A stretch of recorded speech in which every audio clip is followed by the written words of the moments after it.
Good morning to all. Good morning, Miss. Good morning, Miss.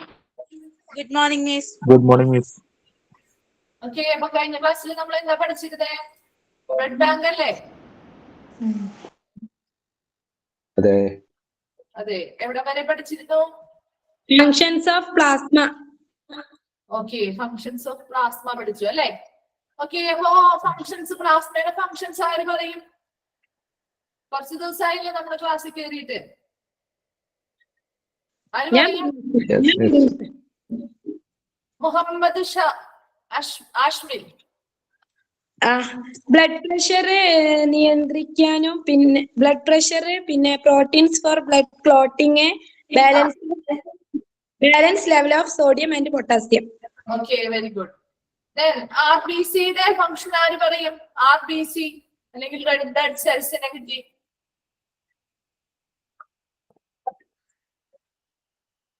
ആര് പറയും? ബോഡിയുടെ എല്ലാ സ്ഥലത്തേക്കും ഓക്സിജൻ ട്രാൻസ്പോർട്ട് ചെയ്യുന്നത്. Okay, very good. അതിന്റെ സയന്റിഫിക് നെയിം എന്താ? Scientific name of RBC? Red blood cells. Red blood cells എന്ന് പറയുന്നത് അതിന്റെ വേറൊരു നെയിം ആണ് അല്ലെ? കോമൺ ആയിട്ട് നമ്മൾ പറയുന്ന ഒരു നെയിം ആണ് എറിത്രോസൈറ്റ്സ്. ഓക്കെ, അപ്പൊ നമുക്ക് ഇനി അതിന്റെ കണ്ടിന്യൂഷൻ നമ്മള് പ്ലാസ്മയുടെ 3 ഫങ്ഷൻസ് പറയല്ലേ പറഞ്ഞത് അല്ലേ? അതെ. ഓക്കെ, അപ്പൊ നമ്മള് ക്രയോ പ്രസിപ്പിറ്റേറ്റ് തുടങ്ങിയാണ് പഠിക്കാൻ പോകുന്നത്. അപ്പൊ ഞാൻ ഓൺ മ്യൂട്ട് കൊടുക്കാണ്. നിനക്കൊന്നും കൂടെ റിപ്പീറ്റ് ചെയ്യണമെന്നുണ്ടെങ്കിലോ അല്ലെങ്കിൽ സ്പീഡ് കൂടുന്നുണ്ടെങ്കിലോ ഒക്കെ ഒന്ന് മെസ്സേജ് ചെയ്തിടാം കേട്ടോ. ഇതിന്റെ ലാസ്റ്റ് നമുക്ക് ഒരു 10 മിനിറ്റ് ഇതിനെപ്പറ്റി ഡിസ്കസ് ചെയ്യാം, ഇന്നത്തെ ചാപ്റ്ററിനെ പറ്റി കേട്ടോ. ഓക്കെ,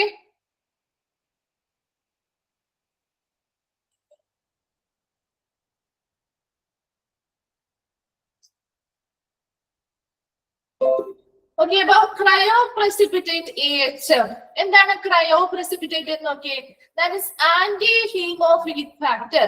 ഹീമോഫീലിയ എന്ന് പറയുന്ന ഒരു രോഗം നമ്മൾ കേട്ടിട്ടുണ്ടാവും അല്ലെ? നിങ്ങൾ ഹീമോഫീലിയ എങ്ങനെയാണ് ഹീമോഫീലിയ എന്തുകൊണ്ടാണ് വരുന്നത്? ആ ഒരു രോഗാവസ്ഥ എങ്ങനെയാണ്? എന്താണ് ഹീമോഫീലിയ എന്നുള്ളത് അറിയോ ആർക്കെങ്കിലും? ഹീമോഫീലിയ എന്നുള്ളത് എന്ത് രോഗമാണ്?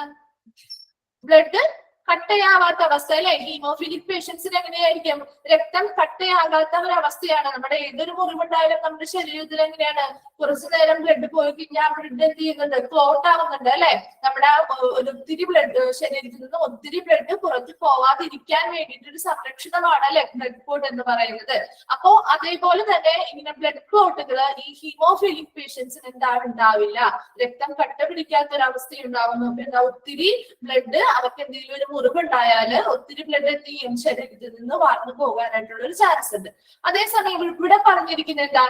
Anti haemophilic factor. That is എന്താ? അപ്പൊ അത് നേരെ ഓപ്പോസിറ്റ് അല്ലേ? ഹീമോഫിലിക്കിന് നേരെ ഓപ്പോസിറ്റ്. അതായത് എന്താണ്? രക്തം കട്ട പിടിക്കാനായിട്ട് സഹായിക്കുന്ന ഫാക്ടേഴ്സ് ആണ് ക്രയോ പ്രസിപ്പിറ്റേറ്റ് AHF എന്ന് പറയുന്നത്. ഓക്കെ, രക്തം കട്ട പിടിക്കാൻ സഹായിക്കുന്ന ഫാക്ടേഴ്സ്, അതിനെ നമ്മൾ എന്താ പറയുന്നത്? ക്രയോ പ്രസിപ്പിറ്റേറ്റ് AHF എന്ന് പറയുന്നു. AHFന്റെ എക്സ്പാൻഡഡ് ഫോം എന്താണ്? ആന്റി ഹീമോഫിലിക് ഫാക്ടർ എന്നാണ് കേട്ടോ. ഓക്കെ, ഈ ഷോർട്ട് ഫോംസും എക്സ്പാൻഡഡ് ഫോമും എപ്പോഴും നിങ്ങൾ ശ്രദ്ധിക്കണം കേട്ടോ. എപ്പോഴും ക്വസ്റ്റ്യൻസ് റിപ്പീറ്റ് ചെയ്ത് വരാറുണ്ട് എക്സ്പാൻഡ് ചെയ്ത് എഴുതാനായിട്ട്.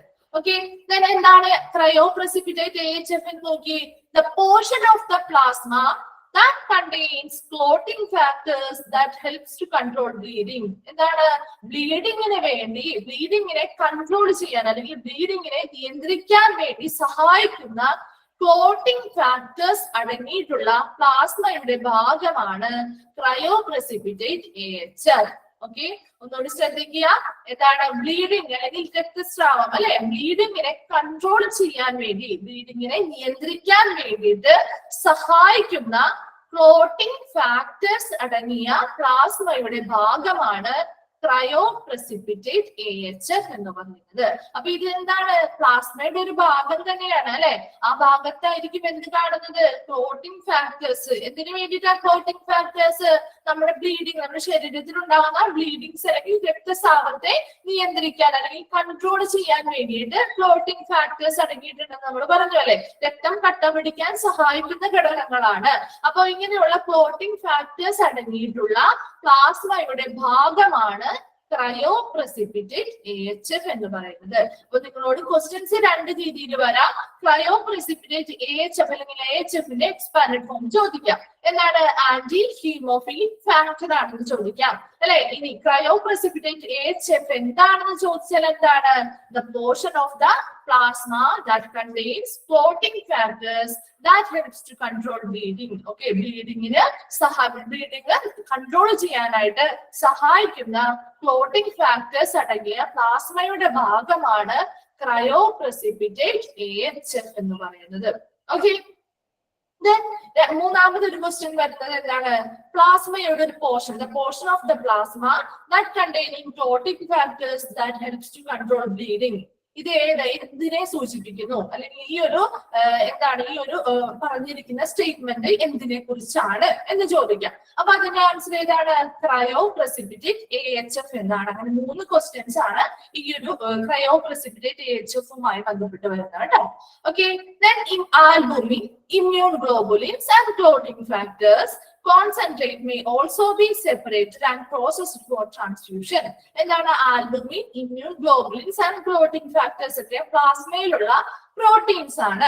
ഇവയെല്ലാം എന്ത് ചെയ്യാം? നമ്മൾ ഓൾറെഡി പറഞ്ഞു, ഈ പ്ലാസ്മ ബ്ലഡിലുള്ള ഏതൊരു കമ്പോണന്റിനെയും നമുക്ക് എന്ത് ചെയ്യാൻ പറ്റും? സെപ്പറേറ്റ് ചെയ്ത് സ്റ്റോർ ചെയ്ത് വെക്കാനായിട്ട് സാധിക്കുമെന്ന് പറഞ്ഞു. അപ്പോ അതുപോലെ തന്നെ ഈ പ്ലാസ്മയിലെ പ്രോട്ടീൻസ് ആയിട്ടുള്ള ആൽബുമിനെയും ഇമ്മ്യൂൺ ഗ്ലോബുലിൻസിനെയും ആൻഡ് ക്ലോട്ടിംഗ് ഫാക്ടേഴ്സിനെയും ഒക്കെ അതിന്റെ എന്താണ് സെപ്പറേറ്റ് ആയിട്ട്, അതിന് ഓരോന്നിനും ഓരോ ഫങ്ഷൻസ് ഉണ്ട്. അതുകൊണ്ട് തന്നെ അതിനെ ഓരോന്നിനെയും നമുക്ക് സെപ്പറേറ്റ് ചെയ്ത് പ്രോസസ് ചെയ്ത് സെപ്പറേറ്റ് ചെയ്ത് നമുക്ക് ബ്ലഡ് ബാങ്കിൽ സ്റ്റോർ ചെയ്യാനായിട്ട് സാധിക്കും. ആവശ്യമായിട്ടുള്ള ഒരു സിറ്റുവേഷൻ വരികയാണെങ്കിൽ അത് മാത്രം നമുക്ക് ട്രാൻസ്ഫ്യൂഷൻ വഴി എന്ത് ചെയ്താൽ മതി? ട്രാൻസ്ഫർ ചെയ്ത് കൊടുത്താൽ മതി അല്ലെ. അപ്പൊ അങ്ങനെ ഈ ഓരോ ഫാക്ടേഴ്സിനെയും നമുക്ക് എന്ത് ചെയ്യാൻ പറ്റും? സ്റ്റോർ ചെയ്ത് സെപ്പറേറ്റ് ചെയ്ത് സ്റ്റോർ ചെയ്ത് വെക്കാനായിട്ട് സാധിക്കും. ഓക്കെ, അപ്പൊ അത്രയും മാത്രമേ ഉള്ളൂ പ്ലാസ്മയുടെ കാര്യം പറയുന്നത്. പ്ലാസ്മ എന്താണ്? വാട്ടറി ഫ്ലൂയിഡ് ആണ് നമ്മൾ പറഞ്ഞു അല്ലെ. ബ്ലഡിലെ ഒരു ദ്രാവക ഭാഗമാണ് പ്ലാസ്മ. ഈ പ്ലാസ്മയുടെ ഉള്ളിലാണ് എന്തൊക്കെ കാണുന്നത്? RBC, WBC, പ്ലേറ്റ്ലെറ്റ്സ് പോലെയുള്ളവ ഈ പ്ലാസ്മയുടെ ഉള്ളിലാണ് കാണുന്നത്. then 3 പ്രധാന ഫങ്ഷൻസ് പറഞ്ഞു അല്ലെ. എന്താണ്? Helps to maintain blood pressure, രക്ത സമ്മർദ്ദത്തെ നിയന്ത്രിക്കാൻ സഹായിക്കുന്നു. ആൻഡ് എന്താണ്? ബ്ലഡ് ക്ലോട്ടിങ്ങിന് ആവശ്യമായിട്ടുള്ള പ്രോട്ടീൻസിനെ പ്രൊവൈഡ് ചെയ്യുന്നു. ആൻഡ് എന്താ? നമ്മുടെ ബോഡിയിലെ എന്താണ്? Sodium and potassium level balance ചെയ്യുന്നു. ഓക്കെ, അപ്പോ ഇത്രയും കാര്യങ്ങൾ പ്ലാസ്മ ചെയ്യുന്നുണ്ട്. അതുപോലെ തന്നെ പ്ലാസ്മയുടെ ഉള്ളിലെ ബ്ലീഡിങ്ങിന് കൺട്രോൾ ചെയ്യുന്നത് സഹായിക്കുന്നതിന് വേണ്ടിയിട്ട് ക്ലോട്ടിംഗ് ഫാക്ടേഴ്സ് ഉണ്ട്. അപ്പൊ ഈ ക്ലോട്ടിംഗ് ഫാക്ടേഴ്സ് അടങ്ങിയ പ്ലാസ്മയുടെ ഭാഗമാണ് ക്രയോ പ്രസിപ്പിറ്റേറ്റ് AHF എന്ന് പറയുന്നത്. കൂടാതെ ഈ ആൽബുമിൻ ആയിക്കോട്ടെ, ഇമ്മ്യൂൺ ഗ്ലോബുലിൻ ആയിക്കോട്ടെ, ക്ലോട്ടിംഗ് ഫാക്ടേഴ്സ് ഇവയെല്ലാം പ്ലാസ്മയിൽ അടങ്ങിയിരിക്കുന്ന പ്രോട്ടീൻസ് ആണ്. ഇവയെല്ലാത്തിനെയും നമുക്ക് എന്ത് ചെയ്യാൻ പറ്റും? പ്രോസസ് ചെയ്ത് സെപ്പറേറ്റ് ചെയ്ത് സ്റ്റോർ ചെയ്ത് വെക്കാനായിട്ട് സാധിക്കും. ബ്ലഡ് ബാങ്കിൽ സ്റ്റോർ ചെയ്ത് വെക്കാനായിട്ട് സാധിക്കും. ആവശ്യമുള്ള ഒരു സിറ്റുവേഷൻ എപ്പോഴാണോ വരുന്നത് അപ്പോൾ അതിന് എന്ത് ചെയ്യാൻ? നമുക്ക് ട്രാൻസ്ഫ്യൂഷൻ വഴി ട്രാൻസ്ഫർ ചെയ്ത് കൊടുക്കാൻ സാധിക്കും. ഓക്കെ, അടുത്തത് എന്താണ്? What is mean by transfusion? Blood transfusion എന്താണ്? ആദ്യം നമുക്ക് ബ്ലഡ് ട്രാൻസ്ഫ്യൂഷൻ എന്താണെന്ന് നോക്കാം. എന്താണ്? നമ്മൾ ആദ്യത്തെ ക്ലാസ്സിൽ നമ്മൾ ഓൾറെഡി പറഞ്ഞതാണ്. എന്താണ് ട്രാൻസ്ഫ്യൂഷൻ എന്ന് പറയുന്നത്? ഒരു പേഷ്യന്റിന്റെ ബ്ലഡ്, അല്ല ഒരു ഡോണറിന്റെ ബ്ലഡ് അല്ലെ. ഡോണറും റെസിപ്പിയന്റും ഉണ്ട് അല്ലെ. 2 പേരില്ലേ നമുക്ക്? ഡോണർ എന്ന് പറയുന്ന ആരാണ്? ബ്ലഡ് കൊടുക്കുന്ന ആളല്ലേ, ഡൊണേറ്റ് ചെയ്യുന്ന ആ വ്യക്തിയാണ് ഡോണർ എന്ന് പറയുന്നത്. ബ്ലഡ് സ്വീകരിക്കുന്ന വ്യക്തി ആരാണ്? റെസിപ്പിയന്റ് അല്ലെ, റെസിപ്പിയന്റ് ആണ്. ആ 2 ടേമും എപ്പോഴും ചോദിക്കാറുണ്ട് കേട്ടോ. ആരാണ് ഡോണർ എന്ന് ചോദിച്ചാൽ ആരാണ്? ബ്ലഡ് ഡൊണേറ്റ് ചെയ്യുന്ന വ്യക്തിയെ ഡോണർ എന്നും, ബ്ലഡ് സ്വീകരിക്കുന്ന അല്ലെങ്കിൽ റിസീവ് ചെയ്യുന്ന വ്യക്തിയെ റെസിപ്പിയന്റ് എന്നും വിളിക്കുന്നു. ഈ പേരിൽ നിന്ന് കണക്ട് ചെയ്ത് പഠിച്ചൂടെ? ഓക്കെ, അപ്പൊ ഇവിടെ ട്രാൻസ്ഫ്യൂഷൻ അല്ലെങ്കിൽ ബ്ലഡ് ട്രാൻസ്ഫ്യൂഷൻ എന്ന് പറയുന്ന ആരിൽ നിന്ന് ആരിലേക്കാണ്? ഒരു ഡോണറിൽ നിന്നും ലഭിക്കുന്ന ബ്ലഡ് റെസിപ്പിയന്റിലേക്ക് കൈമാറുന്നു അല്ലെ. ഡോണറിൽ നിന്ന് ലഭിക്കുന്ന ബ്ലഡ് റെസിപ്പിയന്റിലേക്ക് കൈമാറുന്നു. അത് നമുക്ക് സിമ്പിൾ ആയിട്ട് ബ്ലഡ് ട്രാൻസ്ഫ്യൂഷൻ എന്താണെന്ന് ചോദിച്ചാൽ എങ്ങനെ പറയാം? ഡോണറിൽ നിന്ന് ലഭിക്കുന്ന ബ്ലഡിനെ നമ്മൾ എന്ത് ചെയ്യുന്നു? റെസിപ്പിയന്റിലേക്ക് ട്രാൻസ്ഫർ ചെയ്ത് കൊടുക്കുന്നു അല്ലെ, കൈമാറ്റം ചെയ്ത് കൊടുക്കുന്നു. സിമ്പിൾ ആയിട്ട് നമുക്ക് അങ്ങനെ പറയാം. ഇനി ഇവിടെ എന്താണ് ബ്ലഡ് ട്രാൻസ്ഫ്യൂഷൻ എന്നാണ് കൊടുത്തിരിക്കുന്നത് നോക്കിയേ. Typically blood transfusion is the process in which blood components are transferred from one person, that is donor, into the bloodstream of another person, that is recipient. എന്താണ് ഇവിടെ ബ്ലഡ് ട്രാൻസ്ഫ്യൂഷൻ എന്താണ്, അത് എന്ത് process ആണെന്ന് നമ്മളോട് ചെറുതായിട്ട് ചോദിക്കുകയാണെങ്കിൽ എന്താണ് എഴുതുന്നത്? Blood transfusion is the process. ഇതൊരു പ്രക്രിയയാണ് അല്ലെ. അതായത് ഒരു ബ്ലഡ് കമ്പോണൻസ്, ഒരു വ്യക്തിയിൽ നിന്നുള്ള ബ്ലഡ് കമ്പോണൻസ് അല്ലെങ്കിൽ ഒരു വ്യക്തിയിൽ നിന്നുള്ള ബ്ലഡ്, അതാരാണ്? ഡോണർ ആണ് അല്ലെ. ഒരു വ്യക്തിയിൽ നിന്നുള്ള ബ്ലഡ് മറ്റൊരു വ്യക്തിയുടെ ബ്ലഡ് സ്ട്രീമിലേക്ക് കൈമാറ്റം ചെയ്യുന്ന ഒരു പ്രക്രിയയാണ് എന്തെന്ന് പറയുന്നത്? ബ്ലഡ് ട്രാൻസ്ഫ്യൂഷൻ എന്ന് പറയുന്നത്. അതായത് ഡോണറിൽ നിന്നും സ്വീകരിക്കുന്ന അല്ലെങ്കിൽ ഡോണർ ഡൊണേറ്റ് ചെയ്ത് നൽകുന്ന ആ ഒരു ബ്ലഡ് എന്ത് ചെയ്യും? മറ്റൊരു വ്യക്തിയുടെ ബ്ലഡ് സ്ട്രീമിലേക്ക് അല്ലെങ്കിൽ രക്തപ്രവാഹത്തിലേക്ക് ട്രാൻസ്ഫർ ചെയ്ത് കൊടുക്കുന്നു. അതാരായിരിക്കും? റെസിപ്പിയന്റ് ബോഡിയിലേക്ക് ട്രാൻസ്ഫർ ചെയ്ത് കൊടുക്കുന്നു. ആ ഒരു പ്രോസസ്സിനെ നമ്മൾ എന്തെന്ന് വിളിക്കുന്നത്? ബ്ലഡ് ട്രാൻസ്ഫ്യൂഷൻ എന്ന് വിളിക്കുന്നത്. ഒന്നില്ലെങ്കിൽ നിങ്ങൾക്ക് ബ്ലഡ് ട്രാൻസ്ഫ്യൂഷൻ എന്താണെന്ന് ചോദിക്കാം. ഇപ്പൊ എന്താണ് എഴുതേണ്ടത്? Blood transfusion is the process അല്ലെ. പ്രോസസ് ആണ്, ഇതൊരു പ്രക്രിയയാണ്. അവിടെ എന്താ ചെയ്യുന്നത്? Means blood components R transferred അല്ലെ. ബ്ലഡും അതുപോലെ ബ്ലഡിൽ അടങ്ങിയിരിക്കുന്ന കമ്പോണൻസിനെയും നമ്മൾ എന്ത് ചെയ്യുന്നു? വൺ പേഴ്സൺ, ഒരു ആളിന്റെ ബ്ലഡ് കമ്പോണൻസിനെ മറ്റൊരു ആളുടെ ബ്ലഡ് സ്ട്രീമിലേക്ക് എന്ത് ചെയ്ത് കൊടുക്കുന്നു? ട്രാൻസ്ഫർ ചെയ്ത് കൊടുക്കുന്നു അല്ലെ. ഇതാണ് ട്രാൻസ്ഫർ ഫ്രം വൺ പേഴ്സൺ. അത് ഏത് വ്യക്തിയുമായിക്കോട്ടെ, ഡൊണേറ്റ് ചെയ്യുന്ന ആരുമായിക്കോട്ടെ, ആ ഒരു വ്യക്തിയുടെ ബ്ലഡിന്റെ കമ്പോണൻസ് മറ്റൊരു വ്യക്തിയുടെ, അതായത് റെസിപ്പിയന്റിന്റെ ബ്ലഡ് സ്ട്രീമിലേക്ക് ട്രാൻസ്ഫർ ചെയ്ത് കൊടുക്കുന്നു. ആ ഒരു പ്രോസസ്സിനെ നമ്മൾ എന്ത് വിളിക്കും? ബ്ലഡ് ട്രാൻസ്ഫ്യൂഷൻ എന്ന് വിളിക്കും. ഓക്കെ. മറ്റൊരു ക്വസ്റ്റ്യൻ വരാവുന്നത് എന്താണ് ബ്ലഡ് ട്രാൻസ്ഫ്യൂഷൻ എന്ന് ചോദിക്കാം. അല്ല എങ്കിൽ ഈ ഒരു പ്രോസസ് എന്താണെന്ന് തന്നിട്ട് അത് ഏതാണെന്ന് ഐഡന്റിഫൈ ചെയ്ത് എഴുതാനായിട്ട് ചോദിക്കാറുണ്ട്. അപ്പൊ നിങ്ങൾ എന്താ ഈ ഒരു പ്രോസസ് എക്സ്പ്ലെയിൻ ചെയ്ത് തരാണെങ്കിൽ അത് ഏതാണെന്ന് നിങ്ങൾ ഓപ്ഷനിൽ നിന്ന് ബ്ലഡ് ട്രാൻസ്ഫ്യൂഷൻ ആണെന്നുള്ളത് ഐഡന്റിഫൈ ചെയ്ത് എഴുതേണ്ടി വരും. അല്ല എങ്കിൽ എന്താണ് ബ്ലഡ് ട്രാൻസ്ഫ്യൂഷൻ എന്താണെന്നുള്ളത് ക്വസ്റ്റ്യൻസ് തന്നിട്ട് ഓപ്ഷൻസ് തരാം. അത് രണ്ട് രീതിയിൽ ഇതിൽ നിന്ന് ക്വസ്റ്റ്യൻസ് വരും കേട്ടോ. Okay, then it comes into act especially as a life-saving process for the recipient when there is a large loss of blood cells through bleeding or depression of bone marrow. അപ്പൊ നമ്മുടെ blood transfusion അല്ലെങ്കിൽ രക്തം ദാനം ചെയ്യുന്ന അല്ലെങ്കിൽ നമ്മൾ രക്തം കൈമാറ്റം ചെയ്യുന്ന ഈ ഒരു പ്രോസസ് എന്ന് പറയുന്നത് ഒരു ലൈഫ് സേവിങ് പ്രോസസ് ആണ് അല്ലെ. ഒരു ജീവൻ രക്ഷാ പ്രവർത്തനമാണെന്ന് നമുക്ക് പറഞ്ഞുകൂടെ? കാരണം എന്താ, ഇപ്പൊ എന്തെങ്കിലും ഒരു മേജർ ആക്സിഡന്റ്സോ കാര്യങ്ങളോ ഒക്കെ ഉണ്ടായിട്ട് ഒരു ആളുടെ ബോഡിയിൽ നിന്ന് ഒത്തിരി ബ്ലഡ് നഷ്ടപ്പെട്ടു എന്ന് വിചാരിക്കാം. അങ്ങനെ ഒരു സിറ്റുവേഷൻസിലും നമുക്ക് ഈ ബ്ലഡ് ട്രാൻസ്ഫ്യൂഷൻ വളരെ അത്യാവശ്യമായിട്ടുള്ളൊരു കാര്യമാണ് അല്ലെ. അപ്പൊ അങ്ങനത്തെ ഒരു ബ്ലീഡിങ് ഉണ്ടാകുന്ന ഒരു കേസസിൽ ഒരുപാട് നമ്മുടെ ബോഡിയിൽ നിന്ന് ബ്ലഡ് സെൽസ് നഷ്ടപ്പെടുകയാണ്, ബ്ലഡ് ഒരുപാട് ബോഡിയിൽ നിന്ന് നഷ്ടപ്പെടുമായി പോവുകയാണെങ്കിൽ ആ ഒരു കണ്ടീഷൻസിൽ നമുക്ക് എന്താണ്, ഇതൊരു ലൈഫ് സേവിങ് പ്രോസസ് ആണ് അല്ലെ. ബ്ലഡ് ട്രാൻസ്ഫ്യൂഷൻ എന്ന് പറയുന്ന ഒരു ലൈഫ് സേവിങ് പ്രോസസ് അല്ലെ, ജീവൻ രക്ഷാ പ്രവർത്തനമാണ്. രണ്ടാമതായിട്ട് എന്താ പറഞ്ഞത്, അല്ലെങ്കിൽ depression of the bone marrow. ഈ ബോൺ മാരോ എന്ന് പറഞ്ഞാൽ എന്താണ്, അസ്ഥിമജ്ജ എന്ന് പറയാം കേട്ടോ. അപ്പൊ മലയാളം അറിയാത്തവരാണെങ്കിൽ ഒന്ന് എഴുതി വെച്ചേക്കാം കേട്ടോ. അപ്പൊ ബോൺ മാരോ എന്ന് പറഞ്ഞാൽ എന്താ, അസ്ഥിമജ്ജ എന്നാണ് ബോൺ മാരോ. അപ്പൊ ഈ ബോൺ മാരോ ഡിപ്രഷൻ അല്ലെങ്കിൽ അസ്ഥിമജ്ജയ്ക്ക് ഉണ്ടാകുന്ന വിഷാദം, അതാണ് മലയാളത്തിൽ പറയുന്നത്. അപ്പൊ എന്താണ് ഈ ബോൺ മാരോ ഡിപ്രഷൻ എന്ന് ചോദിച്ചു കഴിഞ്ഞാല്, ഈ ബോൺ മാരോ എന്ന് പറയുന്നത് നമ്മുടെ ബോൺസിലെ, നമ്മുടെ അസ്ഥികൾ, നമ്മുടെ ശരീരത്തിലുള്ള അസ്ഥികൾ അല്ലെങ്കിൽ ബോൺസിന്റെ ഉള്ളില് ചില സോഫ്റ്റ് ടിഷ്യൂസ് ഉണ്ട്. ഓക്കെ, അപ്പൊ ഈ സോഫ്റ്റ് ടിഷ്യൂസ്, ഈ ബോൺസിനുള്ളിലുള്ള ഈ സോഫ്റ്റ് ടിഷ്യൂസിനെയാണ് നമ്മള് ബോൺ മാരോ അല്ലെങ്കിൽ അസ്ഥിമജ്ജ എന്ന് പറയുന്നത്. ഓക്കെ, എന്തിനുള്ളിലുള്ളതാണ്, നമ്മുടെ ബോഡിയിലുള്ള ബോൺസ് അല്ലെങ്കിൽ അസ്ഥികൾക്കുള്ളിൽ ഉണ്ടാകുന്ന സോഫ്റ്റ് ടിഷ്യൂസ് ആണ് ബോൺ മാരോ അല്ലെങ്കിൽ അസ്ഥിമജ്ജ എന്ന് പറയുന്നത്. ഈ ബോൺ മാരോ അല്ലെങ്കിൽ അസ്ഥിമജ്ജയിൽ വെച്ചാണ് RBC, WBC, പ്ലേറ്റ്ലെറ്റ്സ് പോലെയുള്ളവ നിർമ്മിക്കപ്പെടുന്നത്. ഓക്കെ, ഇത്രയും ക്ലിയർ ആയോ? ബോൺസ് എന്ന് പറയുന്നത് എന്താ, നമ്മുടെ ശരീരത്തിലുള്ള അസ്ഥികളാണ് അല്ലെ. അപ്പൊ ഈ അസ്ഥികൾ അല്ലെങ്കിൽ ബോൺസിന്റെ ഉള്ളില് സോഫ്റ്റ് ടിഷ്യൂസ് ഉണ്ട്. ഈ സോഫ്റ്റ് ടിഷ്യൂസിനെയാണ് നമ്മൾ എന്തെന്ന് വിളിക്കുന്നത്, അസ്ഥിമജ്ജ അല്ലെങ്കിൽ ബോൺ മാരോ എന്ന് വിളിക്കുന്നു. ഇനി ഈ ബോൺ മാരോയിൽ വെച്ചിട്ടാണ് RBC, WBC, പ്ലേറ്റ്ലെറ്റ്സ് ഇവ മൂന്നും നിർമ്മിക്കപ്പെടുന്നത്. അപ്പൊ ഈ ബോൺ മാരോയിൽ പ്രവർത്തനത്തിൽ എന്തെങ്കിലും തകരാറുകൾ സംഭവിച്ചാല് ഓട്ടോമാറ്റിക്കലി സെൽസ് ഉണ്ടാവുന്നതിന്റെ നമ്പർ ഉണ്ടാവുന്നതും കുറയില്ലേ? അപ്പോ ഈ ഒരു അവസ്ഥ തന്നെയാണ് ബോൺ മാരോ ഡിപ്രഷൻ എന്ന് പറയുന്നത്. അതായത് അസ്ഥികൾക്കുള്ളിലുള്ള ഈ ബോൺ മാരോസ് അല്ലെങ്കിൽ അസ്ഥിമജ്ജയുടെ പ്രവർത്തനം കുറയുമ്പോൾ അവിടെ എന്താണ് ഓട്ടോമാറ്റിക്കലി അവിടെ ഈ RBC ഉണ്ടാകുന്നതിന്റെയും WBC ഉണ്ടാകുന്നതിന്റെയും പ്ലേറ്റ്ലെറ്റ്സ് ഉണ്ടാകുന്നതിന്റെയും ഒക്കെ എണ്ണം എങ്ങനെയായിരിക്കും? കുറയും അല്ലെ?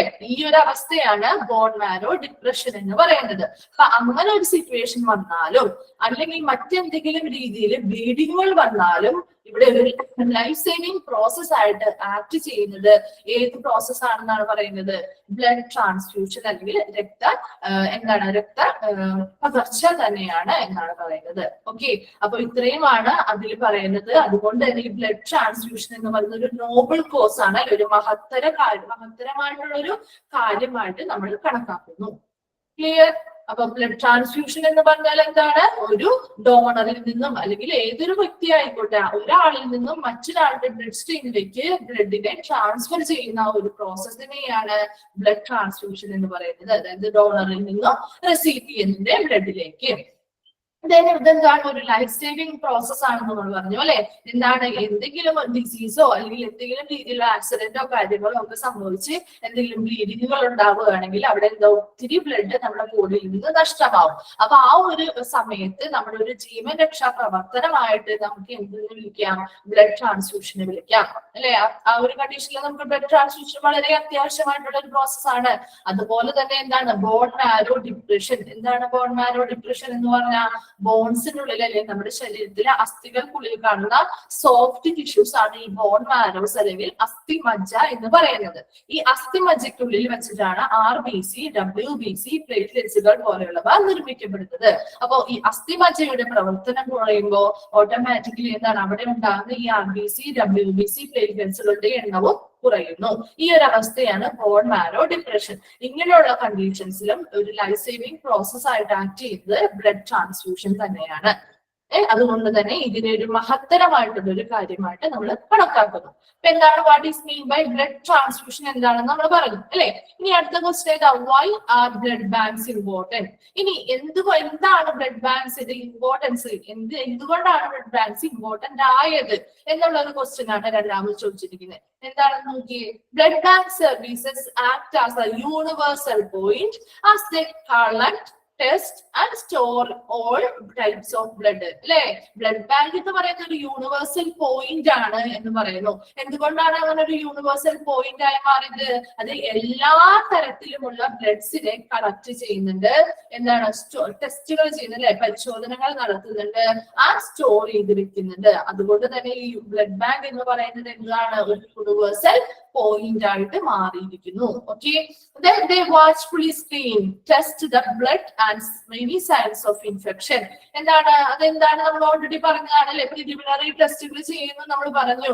അപ്പൊ അവിടെ എന്താണ്? ഓരോ ബ്ലഡ് വരുന്ന ഓരോ സാമ്പിൾസിനെയും അവർ എന്ത് ചെയ്യുന്നു? എന്തെങ്കിലും ഇൻഫെക്ഷൻസ് ഉണ്ടോ എന്നുള്ളത് ടെസ്റ്റ് ചെയ്യുന്നു. അത് കൂടാതെ എന്താണ് ചെയ്യുന്നത്? they also check the blood type അല്ലെ? ബ്ലഡ് ടൈപ്പ് ഏതാണെന്ന്, വെദർ A ആണോ, B ആണോ, AB ആണോ, O ആണോ എന്നുള്ളത് ചെക്ക് ചെയ്യുന്നു. And whether it is RH negative or RH positive, RH negative ആണോ RH പോസിറ്റീവ് ആണോ എന്നുള്ളത് ചെക്ക് ചെയ്യുന്നു. ആൻഡ് കമ്പാറ്റബിലിറ്റി ടെസ്റ്റിംഗുകൾ നടത്തുന്നു അല്ലെ? അനുയോജ്യമാണോ എന്നുള്ള ടെസ്റ്റുകൾ നടത്തുന്നു. Is done to find out if a particular unit of blood can be transferred safely into a certain patient. എന്താണ്? എന്തിനു വേണ്ടിയിട്ട് ഒരു കമ്പാറ്റബിലിറ്റി ടെസ്റ്റിംഗ് അല്ലെങ്കിൽ അനുയോജ്യമാണോ എന്നുള്ള ഒരു ടെസ്റ്റിങ്ങുകൾ നടത്തുന്നത്? അതായത് ഒരു പർട്ടിക്കുലർ യൂണിറ്റ് ഓഫ് ഒരു പ്രത്യേക യൂണിറ്റ് ബ്ലഡ് ഒരു പ്രത്യേക പേഷ്യന്റിന് സേഫ് ആയിട്ട് കൈമാറാൻ സാധിക്കുമോ എന്നറിയാൻ വേണ്ടിയിട്ടാണ് ഒരു കമ്പാറ്റബിലിറ്റി ടെസ്റ്റിംഗ് നടത്തുന്നത് അല്ലെ?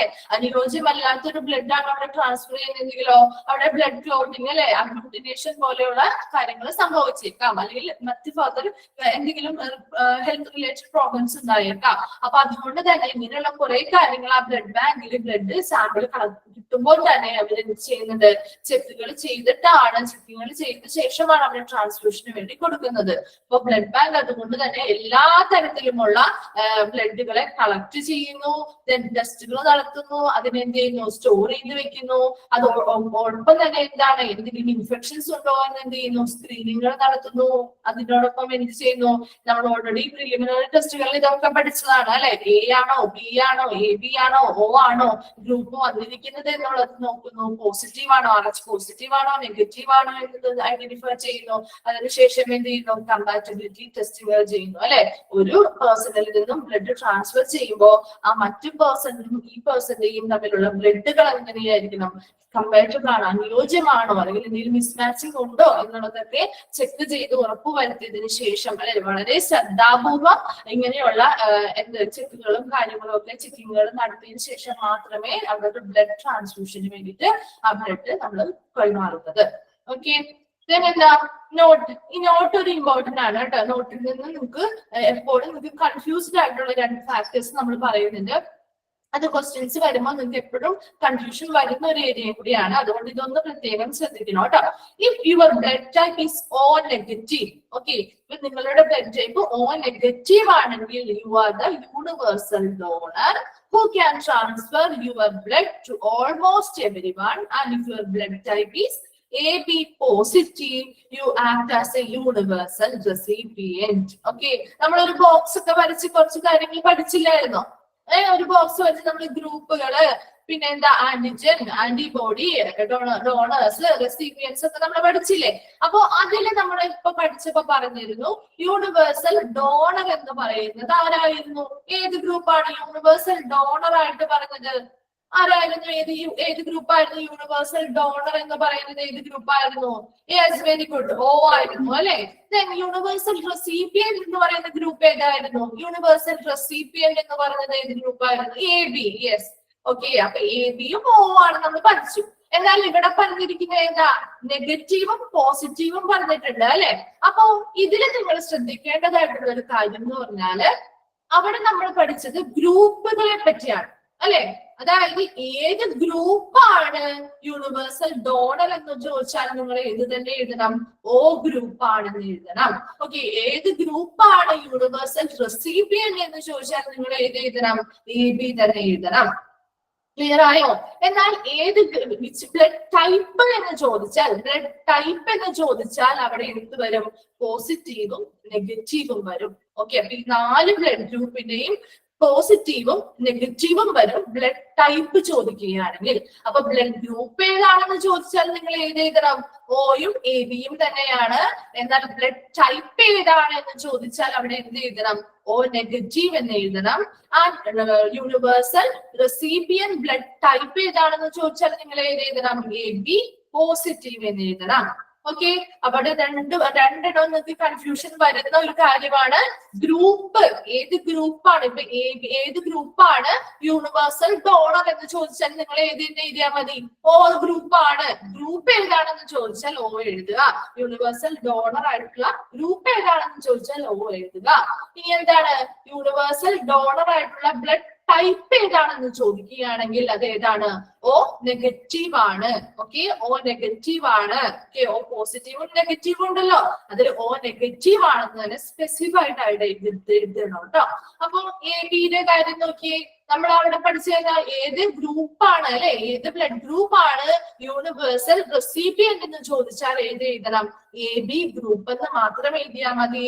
എന്നാൽ ഏത് ബ്ലഡ് ടൈപ്പ് ആണ് യൂണിവേഴ്സൽ റെസിപ്പിയന്റ് എന്ന് ചോദിച്ചാൽ അവിടെ ഏത് എഴുതണം? AB പോസിറ്റീവ് എഴുതണം. ഓക്കെ, അപ്പൊ ഇവിടെ ഒരു RH പോസിറ്റീവ് നെഗറ്റീവ് വന്നതിന്റെ വ്യത്യാസമാണ് കേട്ടോ. അപ്പൊ ക്ലിയർ ആയിട്ട് നിങ്ങൾ അത് മനസ്സിലാക്കിയിരിക്കണം. ഗ്രൂപ്പ് ചോദിക്കുകയാണെങ്കിൽ ആ ഗ്രൂപ്പിന്റെ പേര് മാത്രം എഴുതിയാൽ മതി.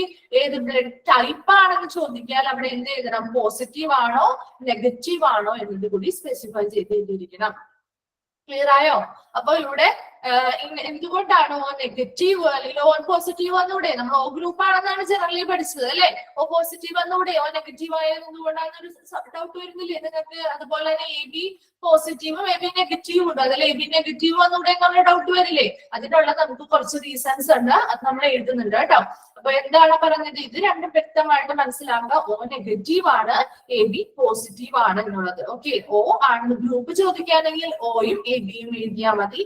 എന്നാൽ ബ്ലഡ് ടൈപ്പ് ഏതാണെന്ന് ചോദിക്കുകയാണെങ്കിൽ അത് എന്ത് എഴുതണം? ഓ നെഗറ്റീവ് എന്ന് തന്നെ എഴുതണം, അത് AB പോസിറ്റീവ് എന്ന് തന്നെ എഴുതണം കേട്ടോ. കാരണം ഓപ്ഷനിൽ 4 ഉണ്ടാവും. നിങ്ങൾക്ക് ഇപ്പോൾ ചോദിക്കുകയാണ് യൂണിവേഴ്സൽ ഡോണർ ആയിട്ടുള്ള ബ്ലഡ് ടൈപ്പ് ഏതാണെന്ന് ചോദിക്കുകയാണെങ്കിൽ ഓ നെഗറ്റീവ് ഉണ്ടാവും, ഓ പോസിറ്റീവ് ഉണ്ടാവും. 4 ഓപ്ഷൻസിലും ഈ 4 എണ്ണം ഉണ്ടാവും. അതായത് ഓ നെഗറ്റീവ്, ഓ പോസിറ്റീവ് ഉണ്ടാവും, AB പോസിറ്റീവ്, AB നെഗറ്റീവ് ഉണ്ടാവും. അപ്പൊ അതിൽ നിന്ന് സ്പെസിഫിക് ആയിട്ട് എഴുതാൻ പറഞ്ഞാൽ നിങ്ങൾ ഓ നെഗറ്റീവ് തന്നെ കറക്റ്റ് ആയിട്ട് എടുത്ത് എഴുതിയിരിക്കണം, അല്ലെങ്കിൽ നിങ്ങളുടെ ഒരു മാർക്ക് പോവല്ലേ. അപ്പൊ അങ്ങനെ ഒരു കൺഫ്യൂഷൻ വരാൻ പറ്റുന്ന രീതിയിലുള്ള ഒരു ക്വസ്റ്റ്യൻസ് ആണ് ഈ ഒരു ഭാഗത്ത് നിന്ന് ഉണ്ടാവുന്നത്. അതുകൊണ്ടാണ് പിന്നെയും റിപ്പീറ്റ് ചെയ്ത് പറയുന്നത് കേട്ടോ. അപ്പൊ അതിന്റെ കുറച്ച് കാര്യങ്ങൾ നമുക്ക് എഴുതാം. നിങ്ങളൊന്ന് നോട്ട് എടുത്തിട്ട് ഒന്ന് എഴുതിയേ. ഓക്കെ, അപ്പൊ നമ്മളിവിടെ ആ ബോക്സ് ഒന്ന് നോക്കിയിട്ട് വേണം കേട്ടോ എഴുതാനായിട്ട്. നമ്മൾ ആദ്യം ഒരു ബോക്സ് ഒക്കെ വരച്ച് എഴുതിയില്ലേ, അതിനെ ബേസ് ചെയ്തിട്ട് തന്നെയാണ് നമ്മൾ ഇത് പഠിക്കുന്നത്. ഞാൻ അന്ന് പഠിപ്പിച്ചപ്പോൾ ഞാൻ ഓൾറെഡി പറഞ്ഞിരുന്നു, നിങ്ങൾക്ക് ഇത് കഴിഞ്ഞിട്ടും അതൊരു ഇമ്പോർട്ടന്റ് ആയിട്ടുള്ള ഒരു ബോക്സ് ആണ്. അത് പിന്നെയും ഫർദർ ആയിട്ട് ക്ലാസ്സുകളിൽ ആവശ്യമായിട്ട് വരുന്നുണ്ടെന്ന്. അപ്പൊ അത് ഇവിടെ നമുക്ക് ആവശ്യമായിട്ട് വരുന്നുണ്ട്. അപ്പൊ നിങ്ങളൊന്ന് എഴുതി വെക്കാം. അതായത് റിസീവ് ചെയ്യാൻ പറ്റുന്ന കേസ് എഴുതാം. റിസീവ് ചെയ്യാൻ പറ്റുന്ന കേസിലെ കണ്ടീഷൻസ്. ഓക്കെ, ഇപ്പൊ RH പോസിറ്റീവ് നെഗറ്റീവ് കേസിലാണ് കേട്ടോ പറയുന്നത്. RH പോസിറ്റീവും നെഗറ്റീവും വന്നാൽ അവിടെ വരുന്ന വ്യത്യാസം എന്താണെന്നുള്ളതാണ്. വളരെ ചെറിയ വ്യത്യാസങ്ങളെ വരുന്നുള്ളൂ. അപ്പൊ എഴുതുക റിസീവ് ചെയ്യാൻ പറ്റുന്ന കേസിലെ കണ്ടീഷൻസ്. റിസീവ് ചെയ്യാൻ പറ്റുന്ന കേസ്. ഓക്കെ, അവിടെ 2 കണ്ടീഷൻസ് പറയുന്നുണ്ട്. 1, 2 നമ്പർ ഇട്ടിട്ട് തന്നെ എഴുതിക്കോ കേട്ടോ. ഫസ്റ്റ് കണ്ടീഷൻ എന്താണെന്ന് നോക്കിയാൽ RH positive blood, RH positive blood, RH positive blood can receive RH positive blood, RH positive blood can receive positive and negative. Positive and negative. So first condition എന്താണ് പറയുന്നത്? Receive ചെയ്യുന്നതിൽ RH positive blood can receive positive and negative. Positive and negative. Okay. Then രണ്ടാമത്തെ condition നോക്കി. RH negative can receive. RH negative blood can receive. RH negative blood can receive only negative. Only negative. Okay. 2 conditions ഒന്നുകൂടി പറയാം. RH positive blood can receive positive and negative. Okay. രണ്ടാമത്തെ condition എന്താ പറഞ്ഞേ? RH negative blood can receive only negative. Clear ആയോ 2 conditions? അപ്പൊ അതായത് RH positive വന്നാലും negative വന്നാലും ഉള്ള കണ്ടീഷൻസ് ആണ് നമ്മൾ പറയുന്നത്. റിസീവ് ചെയ്യാൻ പറ്റുന്ന കേസ് ആണോ പറയുന്നത്. അപ്പൊ അതില് നിങ്ങളൊരു എക്സാമ്പിൾ ആയിട്ട് AB പോസിറ്റീവിനെ എടുത്തേ. AB positive. Okay, AB positive എടുത്തോ. AB പോസിറ്റീവില് പോസിറ്റീവ് അവിടെ നിൽക്കട്ടെ.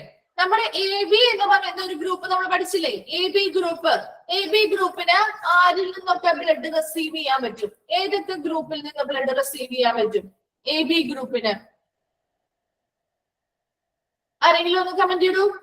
ഏതൊക്കെ ഗ്രൂപ്പിന് നിന്നും ബ്ലഡ് റിസീവ് ചെയ്യാൻ പറ്റും? AB എന്ന് പറയുന്ന ഗ്രൂപ്പിനെ എടുത്ത് നോക്കിയേ. നിങ്ങൾ ഓൾറെഡി ബോക്സ് ഒക്കെ വരച്ച് എഴുതിയിട്ടല്ലേ? AB ഗ്രൂപ്പിന് ആരിൽ നിന്നൊക്കെ ബ്ലഡ് റിസീവ് ചെയ്യാൻ പറ്റും? Yes, very good. AB and O. Yes. Okay, അപ്പൊ 4 ബ്ലഡ് ഗ്രൂപ്പിൽ നിന്നും ബ്ലഡ് റിസീവ് ചെയ്യാൻ പറ്റുന്നവരാണ് AB ഗ്രൂപ്പുകാര് അല്ലെ? അപ്പൊ അതുകൊണ്ടല്ലേ നമ്മൾ അവരെ യൂണിവേഴ്സൽ റെസിപ്പിയൻസ് എന്ന് വിളിച്ചത് അല്ലെ? ഇനി ഇവിടെ എന്താണ് അവിടുത്തെ പ്രത്യേകത? പോസിറ്റീവും നെഗറ്റീവും വന്നിട്ടുണ്ട് അല്ലെ? അപ്പൊ ഇവിടെ പോസിറ്റീവ് നമ്മൾ ആദ്യം എടുത്ത എക്സാമ്പിൾ ഏതാ? AB പോസിറ്റീവ് ആണ് എടുത്തിരിക്കുന്നത്. അപ്പൊ AB പോസിറ്റീവ് ആവുമ്പോ അതെന്താണ്? RH പോസിറ്റീവ് അല്ലേ വരുന്ന കണ്ടീഷൻ? RH പോസിറ്റീവ് അല്ലേ വരുന്നേ? അപ്പൊ RH പോസിറ്റീവിന്റെ കണ്ടീഷൻ ഒന്ന് നോക്കിയേ. RH പോസിറ്റീവ് ബ്ലഡ് ഉള്ളവർക്ക് ആരിൽ നിന്നൊക്കെ ബ്ലഡ് ഡൊണേറ്റ് റിസീവ് ചെയ്യാമെന്നാണ് പറഞ്ഞത്? ആരിൽ നിന്നൊക്കെയാ? ഫസ്റ്റ് കണ്ടീഷൻ വായിച്ചു നോക്കിയേ. RH പോസിറ്റീവ് ആണ്. അപ്പൊ ഇവിടെ AB പോസിറ്റീവ് എന്ന് പറയുന്നത് RH പോസിറ്റീവ് എന്ന് പറയുന്ന കണ്ടീഷനിൽ ഉൾപ്പെടുന്നു. അവർക്ക് ആരിൽ നിന്നൊക്കെ ബ്ലഡ് റിസീവ് ചെയ്യാൻ പറ്റും? പോസിറ്റീവിൽ നിന്നും നെഗറ്റീവിൽ നിന്നും ബ്ലഡ് റിസീവ് ചെയ്യാൻ പറ്റും എന്ന് പറഞ്ഞു അല്ലെ? അപ്പൊ ഇവിടെ 4 ബ്ലഡ് ഗ്രൂപ്പുകളിൽ നിന്നും ഇവർക്ക് ബ്ലഡ് ഡൊണേറ്റ് റിസീവ് ചെയ്യാൻ പറ്റും AB കാർക്ക്. അപ്പൊ അവർക്ക് 4 ഗ്രൂപ്പിനും പോസിറ്റീവും നെഗറ്റീവും ഉണ്ടാവില്ലേ? ക്ലിയർ ആവുന്നുണ്ടോ പറയുന്നത്? ഓക്കെ, അപ്പൊ എ ബി പോസിറ്റീവ് എന്നുള്ള ഒരു എക്സാമ്പിൾ ആണ് നമ്മൾ ഇവിടെ എടുത്തിരിക്കുന്നത്. അപ്പൊ എ ബി എന്ന് പറയുന്നത് എന്താണ്? എ ബി ബ്ലഡ് ഗ്രൂപ്പിന് 4 ബ്ലഡ് ഗ്രൂപ്പുകളിൽ നിന്നും ബ്ലഡ് റിസീവ് ചെയ്യാം. അതുകൊണ്ട് നമ്മൾ ഓൾറെഡി പഠിച്ചു, അവർ യൂണിവേഴ്സൽ റെസിപ്പിയന്റ് ആണെന്ന് നമ്മൾ പഠിച്ചു. ഓക്കെ, അത് വെച്ചുകൊണ്ട് തന്നെ നിങ്ങൾ നോക്കുക, എന്താണ് ഇവിടെ പോസിറ്റീവ് എന്നൊരു കണ്ടീഷൻ വന്നിട്ടുണ്ട്. അപ്പൊ അവിടെ ഒരു RH പോസിറ്റീവ് ആയില്ലേ? എ ബി പോസിറ്റീവ് എന്ന് പറയുന്നത് അതിന്റെ കണ്ടീഷൻ ആദ്യം നമ്മൾ എഴുതിയത് ഏതായിരുന്നു? RH പോസിറ്റീവ് ആയിട്ടുള്ള ബ്ലഡ് ഉള്ളവർക്ക് ആരിൽ നിന്നൊക്കെ ബ്ലഡ് റിസീവ് ചെയ്യാൻ പറ്റും? പോസിറ്റീവിൽ നിന്നും ബ്ലഡ് റിസീവ് ചെയ്യാൻ പറ്റും, നെഗറ്റീവിൽ നിന്നും ബ്ലഡ് റിസീവ് ചെയ്യാൻ പറ്റും. അപ്പൊ ഇവിടെ എ ബി എന്ന് പറയുന്ന ബ്ലഡ് ഗ്രൂപ്പിന് 4 ബ്ലഡ് ഗ്രൂപ്പുകളിൽ നിന്നും ബ്ലഡ് റിസീവ് ചെയ്യാൻ പറ്റും അല്ലെ? ഈ 4 ബ്ലഡ് ഗ്രൂപ്പുകൾക്കും പോസിറ്റീവ് ഉണ്ട്, നെഗറ്റീവ് ഉണ്ട് അല്ലെ? A positive, A negative, B positive, B negative, A B positive, A B negative, O positive, O negative. അങ്ങനെ എന്താണ്? എല്ലാ പോസിറ്റീവിൽ നിന്നും നെഗറ്റീവിൽ നിന്നും നമുക്ക് ബ്ലഡ് റിസീവ് ചെയ്യാൻ പറ്റുന്ന ഒരു ഗ്രൂപ്പ് ആരാണ്? എ ബി പോസിറ്റീവുകാരാണ്. നിങ്ങളൊന്ന് എഴുതി അവിടെ എ ബി പോസിറ്റീവുകാർക്ക് ആരിൽ നിന്നൊക്കെ ബ്ലഡ് റിസീവ് ചെയ്യാൻ പറ്റും എന്നുള്ള കേസ് ഒന്ന് എഴുതി വെച്ചേ. എഴുതിയേ, തന്നെ സ്വന്തമായിട്ട് എഴുതി നോക്കിയേ. പോസിറ്റീവ് ആണ്, അതുകൊണ്ട് അവർക്ക് പോസിറ്റീവിൽ നിന്നും നെഗറ്റീവിൽ നിന്നും ബ്ലഡ് റിസീവ് ചെയ്യാൻ പറ്റും. അപ്പൊ ആരിൽ നിന്നൊക്കെ ബ്ലഡ് റിസീവ് ചെയ്യാൻ പറ്റുന്ന ആരാണ്? ഫസ്റ്റ് ഒന്ന് കമന്റ് ഇട്ടിട്ട് നോക്കട്ടെ. ഫസ്റ്റ് ഒന്ന് എഴുതി നോക്കിയേ. എല്ലാവരിൽ നിന്നും ബ്ലഡ് റിസീവ് ചെയ്യാൻ പറ്റും അല്ലെ? അപ്പൊ എത്ര പേര്, എത്ര ടൈപ്പിൽ നിന്നും ബ്ലഡ് റിസീവ് ചെയ്യാൻ പറ്റും? A B, yes, very good. A B and O, അതിലെല്ലാത്തിന്റെയും എന്താണ്? എ പോസിറ്റീവിൽ നിന്നും ബ്ലഡ് റിസീവ് ചെയ്യാം, എ നെഗറ്റീവിൽ നിന്നും ബ്ലഡ് റിസീവ് ചെയ്യാം, ബി പോസിറ്റീവിൽ നിന്നും ബ്ലഡ് റിസീവ് ചെയ്യാം, ബി നെഗറ്റീവിൽ നിന്നും ബ്ലഡ് റിസീവ് ചെയ്യാം, ദെൻ എ ബി പോസിറ്റീവിൽ നിന്നും ബ്ലഡ് റിസീവ് ചെയ്യാം, എ ബി നെഗറ്റീവിൽ നിന്നും ബ്ലഡ് റിസീവ് ചെയ്യാം. അതുപോലെ തന്നെയാണ് ഓ ഡിഗ്രീസില് ഓ പോസിറ്റീവിൽ നിന്നും ഓ നെഗറ്റീവിൽ നിന്നും ബ്ലഡ് റിസീവ് ചെയ്യാം.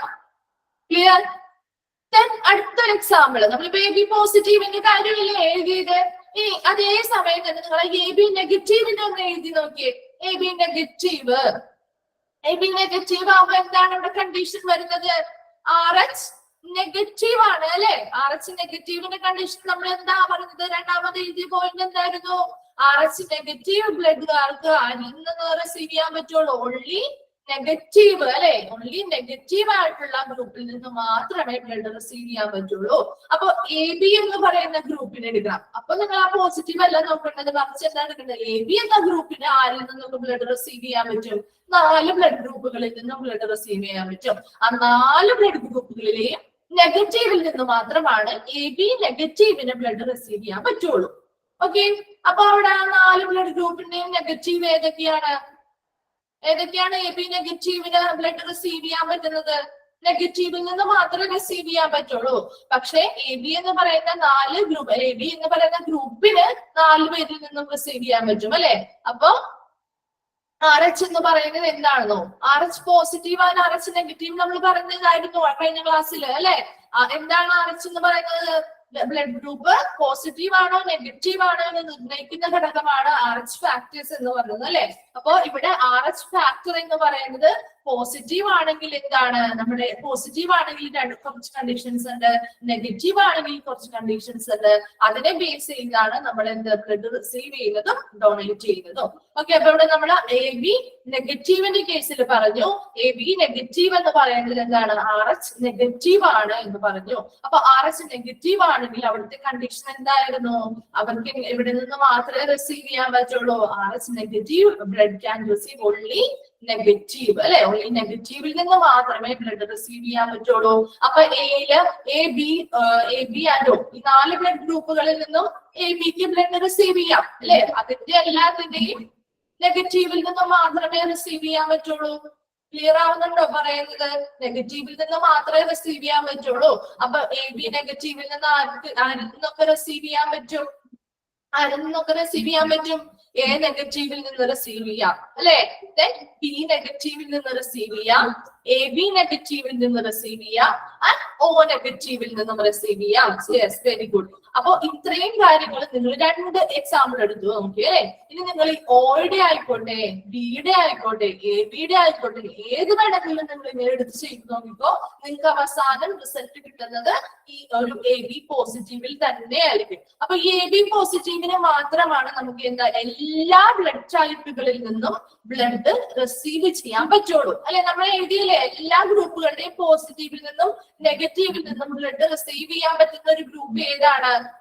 ഏത് ഗ്രൂപ്പിന്റെ ഏത് ടൈപ്പാണ്? AB പോസിറ്റീവ് ആണ്. അതുകൊണ്ട് തന്നെ ഇതിനെ നമ്മൾ എന്ത് വിളിക്കുന്നു? യൂണിവേഴ്സൽ റെസിപ്പിയന്റ് എന്ന് വിളിക്കുന്നു. ഏതാണ്? AB പോസിറ്റീവിനെ.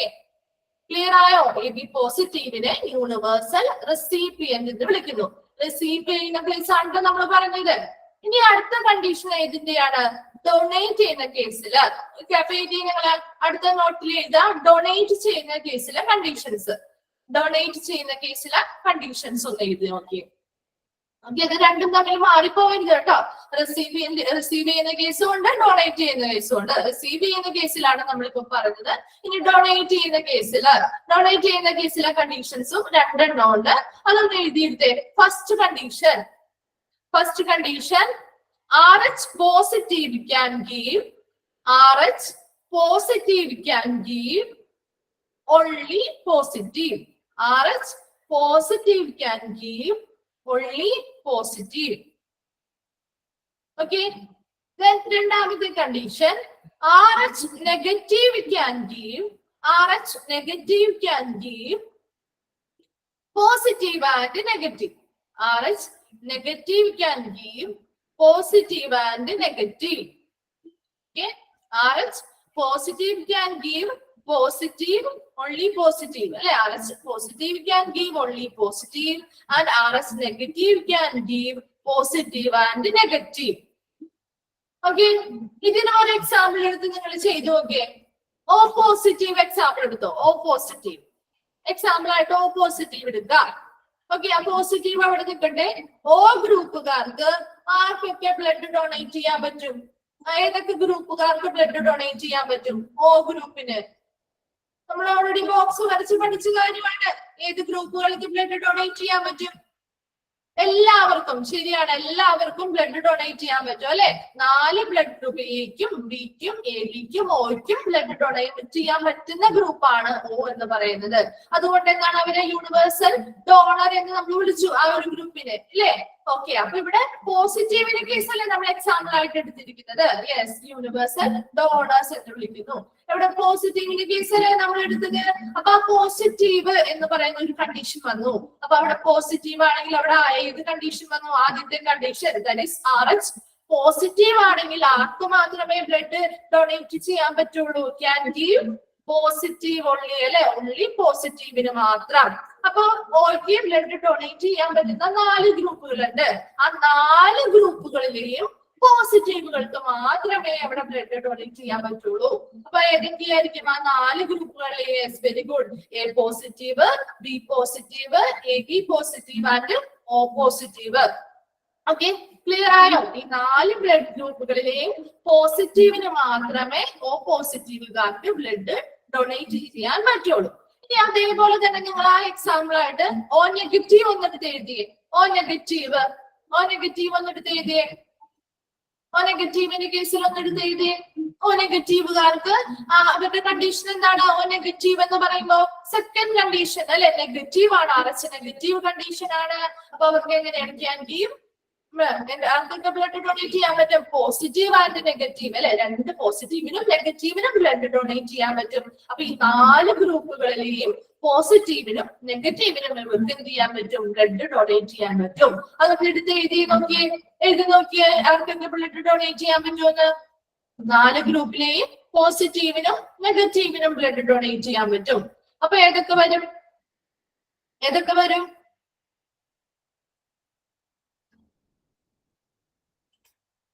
ഏതൊക്കെയാ വരിക?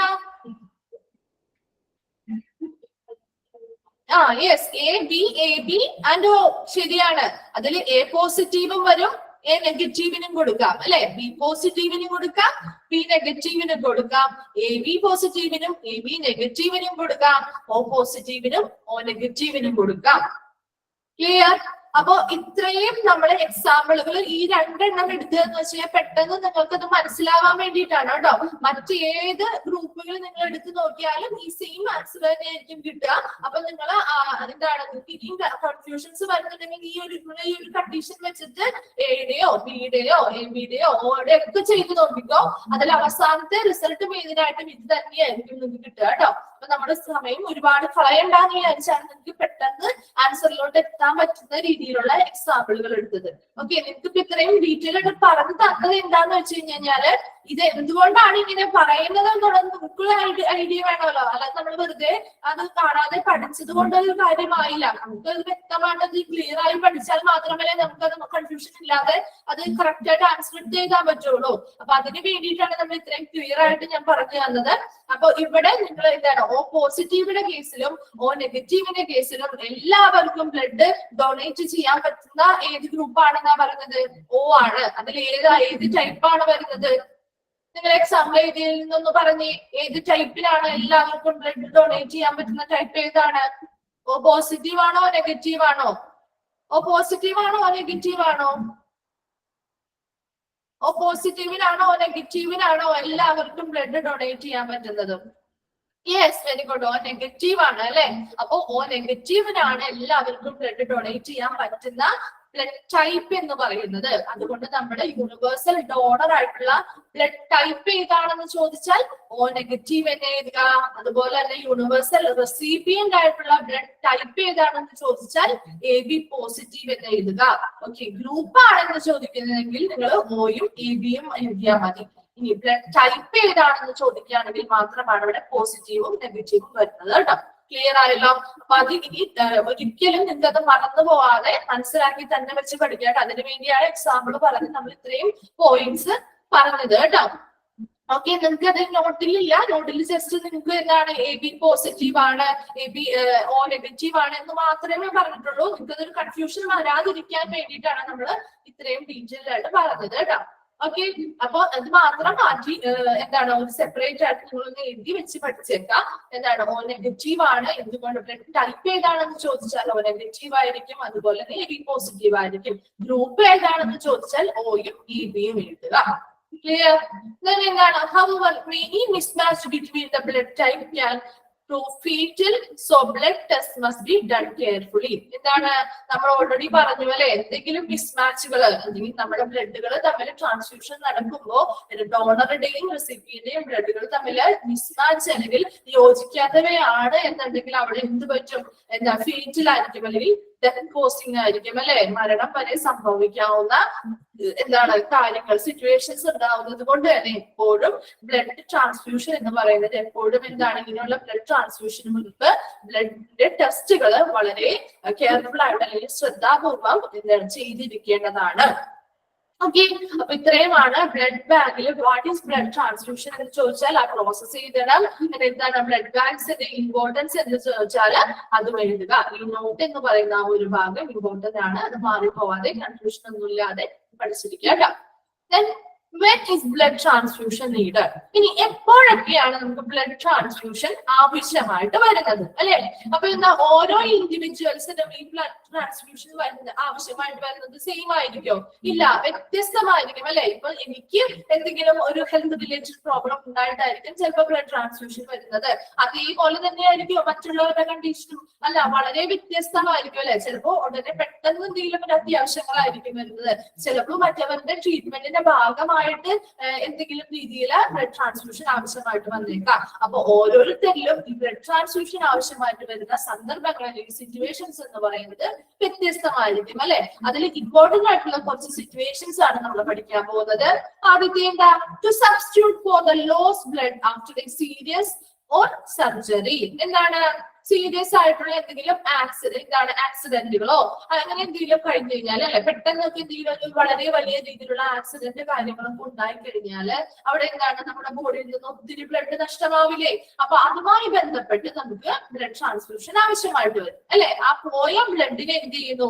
ടു സബ്സ്റ്റിറ്റ്യൂട്ട് ചെയ്യുന്നു. അതായത് നമ്മുടെ ബോഡിയിൽ നിന്നും എത്രത്തോളം ബ്ലഡ് നഷ്ടപ്പെട്ടിട്ടുണ്ടോ അത്രയും ബ്ലഡിനെ എന്ത് ചെയ്യുന്നു? സബ്സ്റ്റിറ്റ്യൂട്ട് ചെയ്യുന്നു അല്ലെങ്കിൽ റീപ്ലേസ് ചെയ്യാൻ തിരിച്ച് അതേ അളവിൽ തന്നെ നമ്മുടെ ബോഡിയിലേക്ക് തിരിച്ചു കൊണ്ടുവരാനായിട്ട് ഈ ബ്ലഡ് ട്രാൻസ്ഫ്യൂഷൻ സഹായിക്കുന്നു.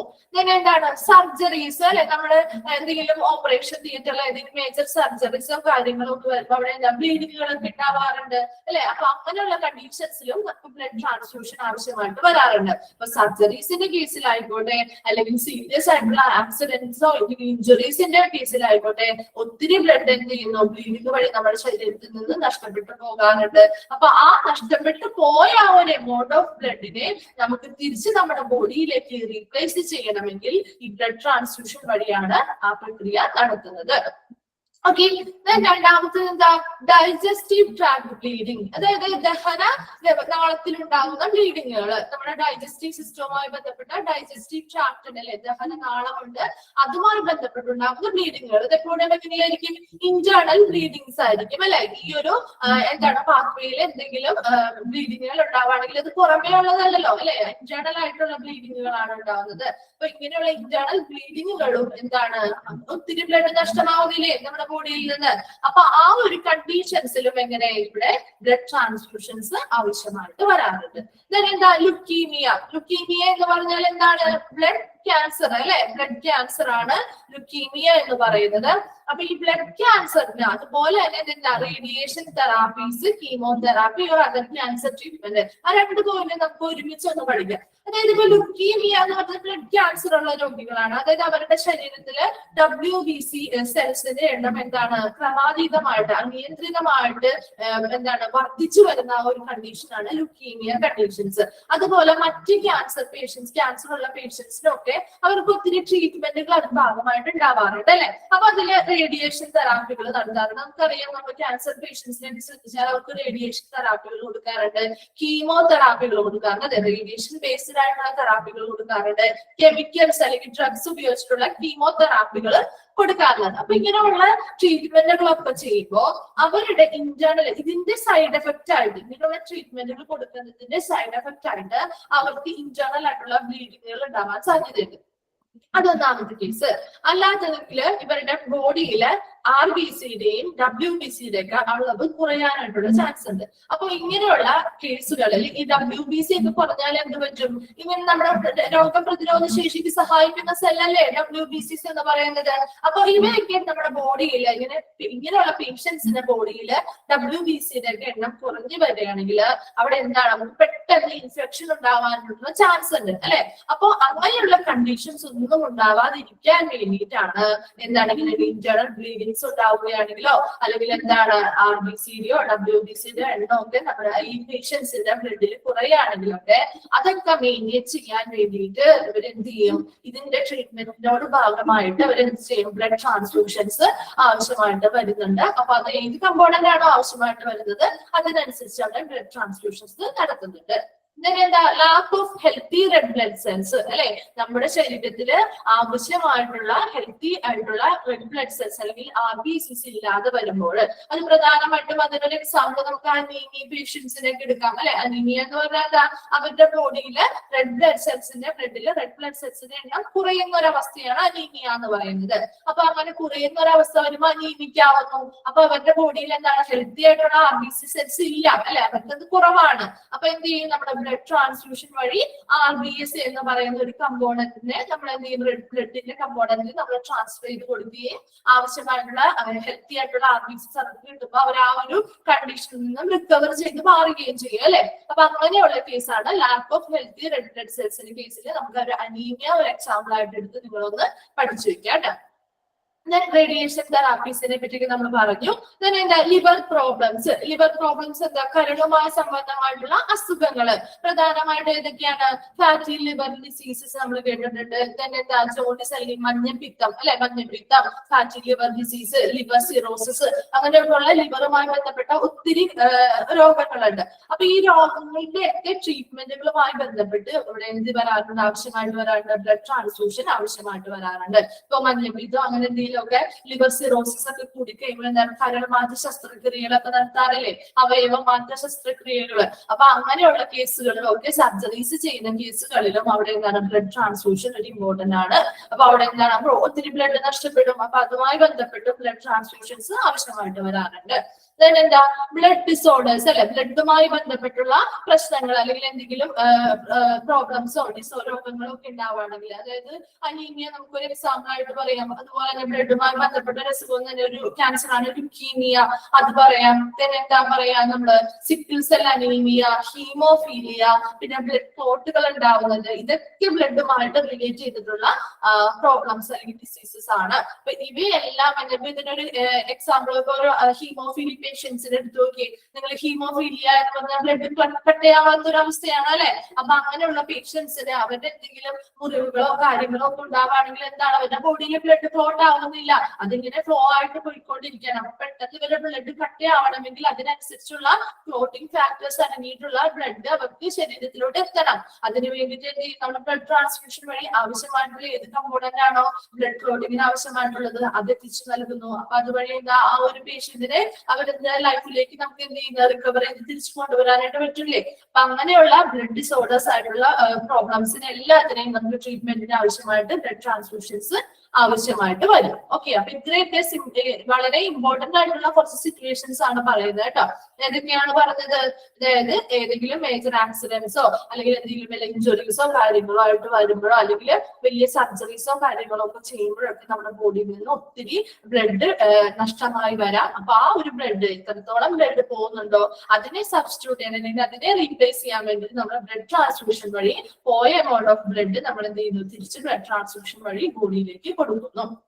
എന്താ ദഹനനാളത്തിൽ ഉണ്ടാവുന്ന ബ്ലീഡിങ്, അതായത് ഇന്റേണൽ ബ്ലീഡിങ്സ് ഉണ്ടാവുകയാണെങ്കിലും അവിടെ ബ്ലഡ് ട്രാൻസ്ഫ്യൂഷൻസ് ആവശ്യമായിട്ട് വരുന്നുണ്ട്. എന്താ ലുക്കീമിയയുടെ കേസ് പറഞ്ഞു. എന്താ മറ്റ് ക്യാൻസർ ട്രീറ്റ്മെന്റുകളെ പോലെയുള്ള ട്രീറ്റ്മെന്റ് ആയിട്ടുള്ള റേഡിയേഷൻ തെറാപ്പികളായിക്കോട്ടെ, കീമോതെറാപ്പികളായിക്കോട്ടെ, ഇവയുടെ എല്ലാം സൈഡ് എഫക്ട്സ് ആയിട്ട് എന്താണ് അവർക്ക് ഇന്റേണൽ ബ്ലീഡിങ്ങുകൾ ഉണ്ടാവുന്നുണ്ട്. അതുപോലെ തന്നെ അവരുടെ ബോഡിയിലെ RBCയുടെയും WBCയുടെയും എണ്ണം കുറവാണെങ്കിൽ അവർക്ക് എന്തുണ്ടാവും, പെട്ടെന്ന് ഇൻഫെക്ഷൻ ആവാനായിട്ടുള്ള ചാൻസ് ഉണ്ട്. അപ്പൊ ആ ഒരു കണ്ടീഷൻസ് ഒക്കെ റിക്കവർ ചെയ്യാൻ വേണ്ടിയിട്ട് അവിടെ ബ്ലഡ് ട്രാൻസ്ഫ്യൂഷൻസ് ആവശ്യമായിട്ട് വരുന്നുണ്ട് അല്ലെ. എന്താ ലാക്ക് ഓഫ് ഹെൽത്തി ആയിട്ടുള്ള RBC അല്ലെങ്കിൽ റെഡ് ബ്ലഡ് സെൽസിന്റെ അളവ് നമ്മുടെ ബോഡിയിൽ ഹെൽത്തി ആയിട്ടുള്ള RBCയുടെ അളവ് കുറയുന്നത് പോലെ നമുക്ക് അനീമിയ ഒക്കെ ഉണ്ടാവുന്നില്ലേ. അപ്പൊ അങ്ങനെയുള്ള കണ്ടീഷൻസിൽ RBCസിനെ പ്രൊവൈഡ് ചെയ്തുകൊണ്ട് നമ്മൾ എന്ത് ചെയ്യുന്നു, ബ്ലഡ് ട്രാൻസ്ഫ്യൂഷൻ വഴി ഈ ഒരു പ്രോബ്ലത്തെ റിക്കവർ ചെയ്തെടുക്കുന്നു. എന്താ പറയുന്നത്, ലിവർ പ്രോബ്ലംസ് അല്ലെ, ലിവറുമായി ബന്ധപ്പെട്ട ലിവർ സിറോസിസോ ഫാറ്റി ലിവർ ഡിസീസസോ ജോണ്ടിസ് മഞ്ഞപ്പിത്തോ അങ്ങനെ ഒരു ഡിസീസോ ആയിക്കോട്ടെ, അതുമായി ബന്ധപ്പെട്ട് എന്താണ് പേഷ്യൻസിന് ബ്ലഡ് ട്രാൻസ്ഫ്യൂഷൻസ് ആവശ്യമായിട്ട് വരുന്നുണ്ട് കേട്ടോ. ബ്ലഡ് ഡിസോർഡേഴ്സ് ആയിട്ടുള്ള sickle cell anaemia, haemophilia, anaemia, leukaemia, പിന്നെന്താ ബ്ലഡ് ക്ലോട്ടുകൾ, അങ്ങനെയുള്ള ഏതൊരു കണ്ടീഷൻ ആയാലും അവിടെ അത് ക്യൂർ ചെയ്യാൻ വേണ്ടിയിട്ട് അല്ലെ, അതിന് വേണ്ടിയിട്ട് അതിന്റെ ട്രീറ്റ്മെന്റുമായി ബന്ധപ്പെട്ട് ബ്ലഡ് ട്രാൻസ്ഫ്യൂഷൻസ് ആവശ്യമായിട്ട് വരാറുണ്ട് കേട്ടോ. അപ്പൊ നിങ്ങൾക്ക് ചിലപ്പോൾ ഓപ്ഷൻസ് തന്നിരിക്കുന്നതിൽ ഏത് 4 ഓപ്ഷൻസ് തന്നിട്ടുണ്ടാവും, അതിൽ ഏതൊക്കെയാണ് ബ്ലഡ് ട്രാൻസ്ഫ്യൂഷൻ ആവശ്യമായിട്ട് വരുന്ന സന്ദർഭങ്ങൾ അല്ലെങ്കിൽ സിറ്റുവേഷൻസ് ഏതൊക്കെയാണെന്നുള്ളത് ചൂസ് ഔട്ട് ചെയ്യാനായിട്ട് ക്വസ്റ്റ്യൻസ് വരാറുണ്ട്. അല്ലാന്നുണ്ടെങ്കിൽ എന്താണ് ഇതില് 4 എണ്ണവും തെറ്റായിട്ട് തന്നിട്ട് എന്താണ് ഇതിലെ ഒന്നും ഇല്ലാത്തതായിട്ടുള്ളത് അല്ലെങ്കിൽ ഇതിൽ ഉൾപ്പെടാത്തത് കണ്ടെത്താനൊക്കെ ആയിട്ട് ചോദിക്കാറുണ്ട് കേട്ടോ. അപ്പൊ അങ്ങനെയാണ് ഈ ഒരു ഭാഗത്തു നിന്നും പ്രധാനമായിട്ടും ക്വസ്റ്റ്യൻസ് വരാറ്. ഓക്കെ, അപ്പൊ ഇത്രയുമാണ് നമ്മൾ ഇന്ന് എടുക്കുന്നത്. നിങ്ങൾക്ക് ഡൗട്ട്സ് ഉള്ളവരൊന്ന് ജസ്റ്റ് വേഗം ഒന്ന് വായിച്ചു നോക്കി. ഇന്നെടുത്ത പോർഷൻസ് വേഗം ഒന്ന് വായിച്ചു നോക്കി.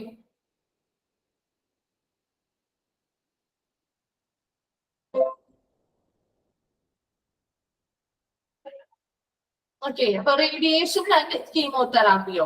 ഓക്കെ, റേഡിയേഷൻ എന്ന് പറയുന്നത് റേഡിയേഷൻ തെറാപ്പി എന്ന് പറയുന്നത് നമ്മുടെ ക്യാൻസർ ട്രീറ്റ്മെന്റ്സിന് വേണ്ടിയിട്ടാണ് റേഡിയേഷൻ തെറാപ്പികൾ ചെയ്യുന്നത് അല്ലെ. ക്യാൻസർ പേഷ്യൻസിന്റെ ട്രീറ്റ്മെന്റിന് വേണ്ടിയിട്ട് റേഡിയേഷൻ തെറാപ്പിയില് അവർ റേഡിയേഷനുകൾ ഉപയോഗിച്ചിട്ട് റേഡിയേഷനുകൾ ഉപയോഗിച്ച് അല്ലെങ്കിൽ റേഡിയേഷൻസ് അടിസ്ഥാനമാക്കിയാണ് അവിടെ തെറാപ്പീസ് കൊടുക്കുന്നത്. ഓക്കെ, അതിന് നമുക്ക് ഡീറ്റെയിൽ ആയിട്ട് നിങ്ങൾക്ക് ഇവിടെ പഠിക്കാനില്ല, ജസ്റ്റ് വെറുതെ ആ ഒരു പോയിന്റ് മെൻഷൻ ചെയ്തിട്ടുണ്ടെന്ന് മാത്രമേ ഉള്ളൂ കേട്ടോ. അപ്പൊ റേഡിയേഷൻസ് വഴി അവർക്ക് റേഡിയേഷൻ ഉപയോഗിച്ചുകൊണ്ടുള്ള ട്രീറ്റ്മെന്റുകൾ കൊടുക്കാറുണ്ട്. അതുപോലെ കീമോതെറാപ്പി എന്ന് പറയുമ്പോൾ കീമോ അതായത് എന്താണ്, ഡ്രഗ്സ് അല്ലെങ്കിൽ കെമിക്കൽസ് അല്ലെ, അങ്ങനെയുള്ള മരുന്നുകൾ അല്ലെങ്കിൽ ഡ്രഗ്സ് ഉപയോഗിച്ചിട്ടാണ് അവരുടെ തെറാപ്പികൾ ചെയ്യുന്നത്. പിന്നെ എന്താ മറ്റ് ക്യാൻസർ ട്രീറ്റ്മെന്റുകളൊക്കെ ഉണ്ട്. അപ്പൊ അതുമായി ബന്ധപ്പെട്ട് അവർക്ക് ഇങ്ങനെയുള്ള തെറാപ്പീസ് അല്ലെങ്കിൽ ട്രീറ്റ്മെന്റുകൾ നടത്തുമ്പോൾ അവർക്ക് എന്താണ്, അവർക്ക് അതുമായി ബന്ധപ്പെട്ട് കുറച്ച് ഹെൽത്ത് പ്രോബ്ലംസ് അല്ലെങ്കിൽ സൈഡ് എഫക്ട്സുകൾ ഉണ്ടാകുന്നുണ്ട്. ആ സൈഡ് എഫക്ട്സുകൾ ഒന്നാണ് ഇന്റേണൽ ബ്ലീഡിങ്ങുകൾ ഉണ്ടാവാം, അല്ലെങ്കിൽ അവരുടെ ബ്ലഡിലെ RBCയുടെ അളവ് കുറയാം, WBCയുടെ അളവ് കുറയാം. ഇതൊക്കെ അവരുടെ ആ ട്രീറ്റ്മെന്റുമായി ബന്ധപ്പെട്ടിട്ടുള്ള കുറച്ച് സൈഡ് എഫക്ട്സുകളാണ്. അപ്പൊ അങ്ങനെയുള്ള കാര്യങ്ങൾ സൈഡ് എഫക്ട്സുകൾ വരുമ്പോൾ അതിനെ ട്രീറ്റ്മെന്റിന് വേണ്ടിയിട്ട് നമ്മൾ ബ്ലഡ് ട്രാൻസ്ഫ്യൂഷൻസ് ഉപയോഗിക്കാറുണ്ട്. ഏത് കമ്പോണന്റ് ആണോ ആവശ്യമായിട്ട് വരുന്നത് ആ കമ്പോണൻസ് ഇല്ലെങ്കിൽ ആ കമ്പോണൻസിൽ നമ്മൾ ബ്ലഡ് ട്രാൻസ്ഫ്യൂഷൻ വഴി എന്ത് ചെയ്യുന്നു, പ്രൊവൈഡ് ചെയ്ത് ട്രാൻസ്ഫർ ചെയ്ത് കൊടുക്കുന്നു. ഓക്കെ, ഇപ്പൊ ഇത് നമ്മൾ ഏതൊക്കെയാ പഠിച്ചത്? ക്രയോ പ്രസിപിറ്റേറ്റ് AHF പഠിച്ചു അല്ലെ. എന്താണ് ബ്ലഡ് ട്രാൻസ്ഫ്യൂഷൻ എന്ന് പഠിച്ചു, ബ്ലഡ് ബാങ്ക്സിന്റെ ഇമ്പോർട്ടൻസ് പഠിച്ചു. എന്താ ബ്ലഡ് ബാങ്ക്സ് എന്താണ് നോട്ടിൽ എന്താ പഠിച്ചത്? നെഗറ്റീവ് ആണ് ബ്ലഡ് യൂണിവേഴ്സൽ ഡോണർ എന്ന് പറയുന്ന ബ്ലഡ് ടൈപ്പ് എന്ന് പഠിച്ചു. And AB positive universal recipient എന്ന് പറയുന്ന ബ്ലഡ് ടൈപ്പ് ആണെന്ന് പഠിച്ചു. ഏതൊക്കെ സിറ്റുവേഷൻസിലാണ് ബ്ലഡ് ട്രാൻസ്ഫ്യൂഷൻ ആവശ്യമായിട്ട് വരുന്നത് എന്ന് പഠിച്ചു അല്ലെ. അപ്പൊ ഇത്രയും ക്ലിയർ ആയിരുന്നോ? ഡൗട്ട്സ് ഒന്നും ഇല്ല ആർക്കും? വേറെ ഡൗട്ട്സ് ഒന്നുമില്ല?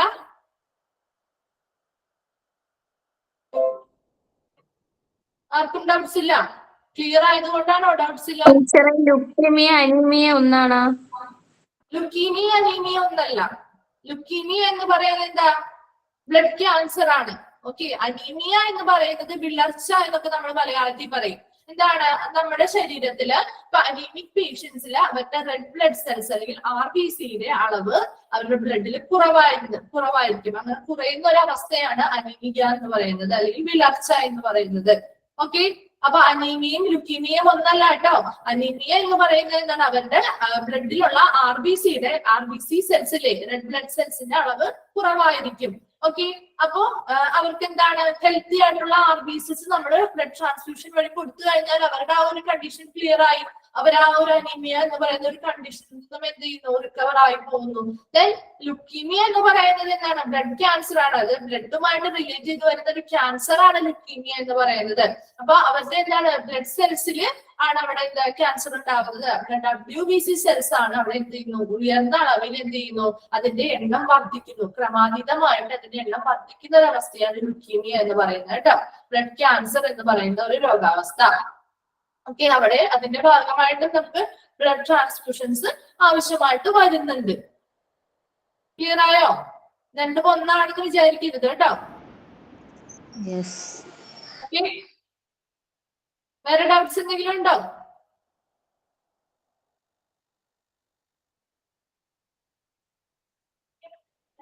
മിസ് ബ്ലഡ് ബാങ്ക് എന്ന ചാപ്റ്റർ മാത്രമല്ലേ എടുത്തിട്ടുള്ളൂ? ബ്ലഡ് ബാങ്കിന്റെ മാത്രമാണ് ചാപ്റ്റർ ആണ് എടുത്ത്. നിങ്ങൾക്ക് ഇൻട്രൊഡക്ഷൻ ചാപ്റ്റർ എടുത്തില്ലേ? ഹിസ്റ്ററി ഓഫ് ഹോസ്പിറ്റൽസ് എടുത്തില്ലേ? അത് വേറെ ആരെങ്കിലും എടുത്തിട്ടുണ്ടോ നിങ്ങൾക്ക്? ഞാൻ തന്നെയല്ലേ എടുത്തേ അല്ലെ? ഇൻട്രൊഡക്ഷനും ഹിസ്റ്ററി ഓഫ് ഹോസ്പിറ്റൽസും അല്ലെ? ഇത് 3rd ചാപ്റ്റർ ആണ് നമ്മുടെ അല്ലെ? ഞാൻ എടുക്കുന്ന 3rd ചാപ്റ്റർ അല്ലേ ഇത് അല്ലെ? ഓക്കെ, അപ്പൊ നമുക്ക് ഇനി കുറച്ച് ഭാഗം കൂടി പഠിക്കാനുള്ളൂ. ബ്ലഡ് ബാങ്ക് മാനേജറുടെ റെസ്പോൺസിബിലിറ്റീസും ഹോസ്പിറ്റൽ അഡ്മിനിസ്ട്രേഷൻ ഉറപ്പുവരുത്തേണ്ടതായിട്ടുള്ള കുറച്ച് കാര്യങ്ങളുണ്ട്. അപ്പോ നിങ്ങൾ അടുത്തതായിട്ട് ഞാൻ എടുക്കാൻ പോകുന്ന ചാപ്റ്റർ റേഡിയോളജി ആണ് കേട്ടോ. റേഡിയോളജി. അപ്പോ അടുത്ത ക്ലാസ്സുകളിലോ അല്ലെങ്കിൽ അടുത്ത ആഴ്ചയ്ക്ക് ആയിരിക്കും ഇനി ക്ലാസ്സുകൾ ഉണ്ടാവുക. അപ്പൊ അതിന് മുമ്പായിട്ട് നിങ്ങൾക്ക് നോട്ട്സ് കയ്യിലില്ലാത്തവരാണെങ്കിൽ ഒന്ന് എടുത്തു വെച്ചേക്കണം കേട്ടോ. നേരത്തെ ഞാൻ അഡ്വാൻസ് ആയിട്ട് പറയുന്നതാണ്. നിങ്ങൾക്ക് ആ സമയത്ത് നോട്ട്സ് തേടി നടക്കേണ്ടതായിട്ട് ഒരു അവസ്ഥ വരാതിരിക്കാൻ വേണ്ടിയിട്ട് റേഡിയോളജി എന്ന് പറയുന്ന ചാപ്റ്ററിന്റെ നോട്ട്സ് ഒന്ന് എടുത്തു വെച്ചേക്കണം കേട്ടോ. ഓക്കെ, ഇപ്പൊ ഡൗട്ട്സ് ഒന്നും ഇല്ലാത്ത സ്ഥിതിക്ക് ഞാൻ വൈൻഡപ്പ് ചെയ്തോട്ടെ. സ്പീഡ് കൂടുന്നുണ്ടോ നിങ്ങൾക്ക് എടുക്കുന്നതില്? വളരെ കുറച്ചാണ് നമ്മൾ പറയുന്നത്. റിപ്പീറ്റ് ചെയ്ത് പറയുന്നത് കാരണം നിങ്ങൾക്ക് കറക്റ്റ് ആയിട്ട് അതൊക്കെ കിട്ടാൻ വേണ്ടിയിട്ടാണ് കേട്ടോ. അപ്പൊ എന്തെങ്കിലും സ്പീഡ് കൂടുന്നുണ്ടെങ്കിലും കാര്യങ്ങളുണ്ടെങ്കിൽ നിങ്ങൾ ഓൾറെഡി എന്നോട് പറഞ്ഞാൽ മതി കേട്ടോ. അപ്പൊ നമുക്ക് അതിനനുസരിച്ച് ടൈം അഡ്ജസ്റ്റ് ചെയ്തെടുക്കാം. അപ്പൊ വൈൻഡപ്പ് ചെയ്തോട്ടെ. ക്ലിയർ ആയോ? Okay ma'am. Okay, thank you. Thank you.